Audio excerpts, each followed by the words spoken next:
이 새해 들어서 증권사가 시장에 매물로 나오는 사례가 이어지고 있습니다. 이 증권사 M&A 소식은 지난해부터 이어지고 있는데요.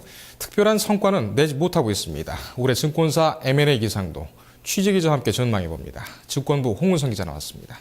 자, 홍 기자. 이 지난해 이어서 증권사가 시장에 참 매물로 또 나오고 있다 이런 소식이 또 들리고 있습니다. 이트레이드 증권이 있고요. IM투자증권 이런 것들이 이제 거론되고 있는데 실제로 더 많죠?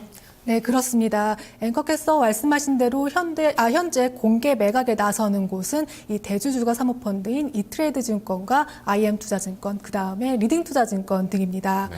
대표적으로 지난달 21일에는 이 예금보험공사가 이 IM투자증권의 지분 매각을 위한 입찰 공고를 좀 낸 상태인데요. 네. 예보는 이달에 투자 안내서, 예비 입찰 안내서 등을 발송하고 이 3월 이후에는 예비 실사 등을 거쳐 우선 협상 대상자를 선정하겠다는 계획입니다. 네. 이외에도 애플투자증권, 골든브릿지투자증권, 한맥투자증권 등도 이 매물 후보군에 이름을 올리고 있는 상태인데요. 네. 모두 순이익이 적자거나 소폭 흑자에 불과해서 이 한계 기업으로 몰린 상태입니다. 네. 네, 지금 이제 말씀해주신 그 증권사들은 이제 주로 중소형 증권사인데 이거 외에도 대형 증권사들도 지금 잠재적인 매물로 좀 많이 나와 있죠? 네, 그렇습니다. 이 매물로 거론되는 이 대형 증권사 같은 경우에는 모기업의 유동성 위기와 새 정부의 민영화 기대감이 부각된 데 따른 겁니다. 네. 먼저 모기업의 리스크로 이 동양증권과 현대증권을 좀 꼽을 수가 있겠는데요. 그룹의 재무 문제에 얽혀 있어 언제든지 시장에 매물로 나올 수 있기 때문입니다. 최근 노사 간 잡음이 많았던 현대증권의 경우에는 이 노동조합이 대표이사가 현대증권 매각을 추진 중이라고 좀 주장을 하고 있는 상황인데요. 네. 특히 노조는 현대그룹이 이 해외 사모펀드의 현대증권을 담보로 이 8천억 원을 유동화하는 작업을 진행 중이라고 밝힌 바 있습니다. 네. 일단 현대증권 측에서는 이 매각서를 강력하게 부인하고 있는 상태입니다. 또 우리투자증권 같은 경우에도 이 매물로 나올 수 있다고 업계에서는 좀 내다보고 있는데요. 네. 이 증권사 모두 정부 출자 금융지주사의 알짜 계열사로 이 정부의 공기업 민영화 이슈가 부각될 때마다 M&A 대상 기업으로 좀 거론이 되고 있습니다. 네. 우리투자증권과 KDB 대우증권도 이제 나온다는 그런 소식이 있고요. 이 상당히 좀 그 알짜 기업들인데 이렇게 증권사 매각설이 자꾸만 나오는 이유는 뭡니까? 일단 가장 큰 이유는 이 실적 악화에서 좀 찾아볼 수가 있겠습니다.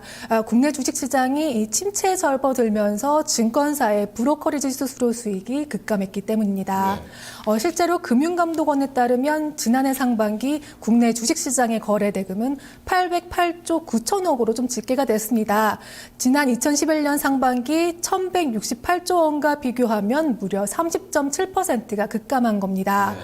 이와 더불어 국내 증권사 간 저가 수수료 경쟁이 심화되면서 이 증권사 수익의 50% 이상을 차지하는 브로커리지 수익이 급감하면서 이 증권사의 실적이 좀 악화가 되고 있는 상태입니다. 때문에 업계 관계자들은 최근 국내 증권사들이 매물로 나오는 것은 바로 이 수익성 측면이 크다고 좀 내다보고 있습니다. 네. 이 실적 악화에는 장사가 없군요. 예. 그렇습니다. 이 매물이 많이 나오긴 했지만 실제로 매각이 성사되는 경우는 참 드물다. 이거 참 문제 아니겠습니까? 이거 왜 그렇습니까?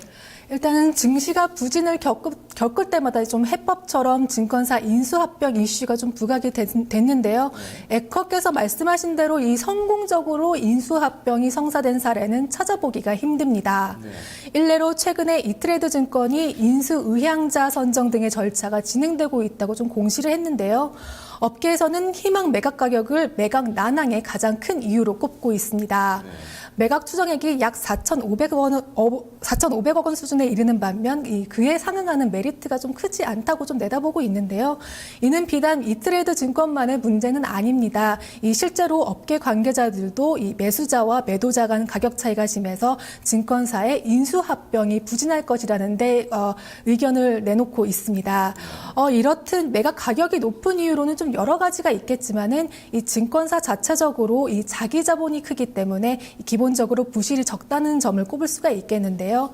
때문에 매도자 입장에서는 자산 가치 이상에서 매각하고 싶어 하는 겁니다. 반면 사는 쪽에서는 증권 업황이 부정적이기 때문에 높은 가격에 살 필요가 없다고 좀 진단하고 있는 것이죠. 예. 이거 외에도 이제 우리나라 증권사들의 사업 구조가 좀 제각각이다. 그래서 좀 인수합병할 증권사가 좀 까다롭다 이런 이제 문제점도 지적되고 있습니다. 이거 어떻습니까? 네, 그렇습니다. 이 때문에 금융위가 도입을 검토하고 있는 것으로 알려진 증권사 스핀오프의 이목이 집중이 되고 있습니다. 국내 증권사들의 경우 대부분이 위탁매매 구조의 중심의 수익 구조를 유지하고 있기 때문에 이 스핀오프를 통해서 시장별 그리고 부문별로 특화시켜야 한다는 지적에서 이 금융위가 검토를 하고 있는데요. 예컨대 스핀오프가 도입되면은 이 A라는 증권사는 핵심 업무에 따라 이 기존 자산관리와 소매 중심의 A1 증권사와 이 IB와 법인 중심의 A2 증권사를 신설할 수 있게 됩니다. 이 과정에서 증권사의 인수합병 가능성이 높아지게 되는데요. 매도자는 핵심 비즈니스를 제외하고 이 서브 비즈니스를 팔 수가 있고 매수자는 필요한 비즈니스만 골라서 살 수 있게 되기 때문입니다. 네. 스핀오프가 이제 도입된다는 얘기들 이제 많이들 하고 있는데 이거 업계에서는 어떻게 보고 있습니까? 일단은 금융당국의 이 스핀오프 도입으로 국내 증권사 간 M&A가 활성화될지에 대해서는 이 전문들의 의견은 좀 엇갈리는 편입니다. 일부 전문가는 증권사 스핀오프가 도입되면 이 한 사업 부분을 떼서 자회사로 뒀다가 쉽게 팔 수 있고 또 다른 사업 부분을 좀 쉽게 세울 수 있기 때문에 증권사의 인수합병이 한층 탄력을 받을 것으로 좀 내다보고 있는데요. 반면 또 다른 쪽은 이 스핀오프는 증권사 인수합병 방법의 옵션일 뿐 이 인수합병 활성화를 유도시키기에는 한계가 있다라는 평가를 좀 내리고 있습니다. 그렇군요. 이 증권사 간 M&A에 관련해서 올해는 또 스핀오프가 또 화두로 또 떠오르겠군요. 어떻게 시장에서 또 효과를 발휘할지 한번 지켜봐야 되겠습니다. 기자 잘 들었습니다.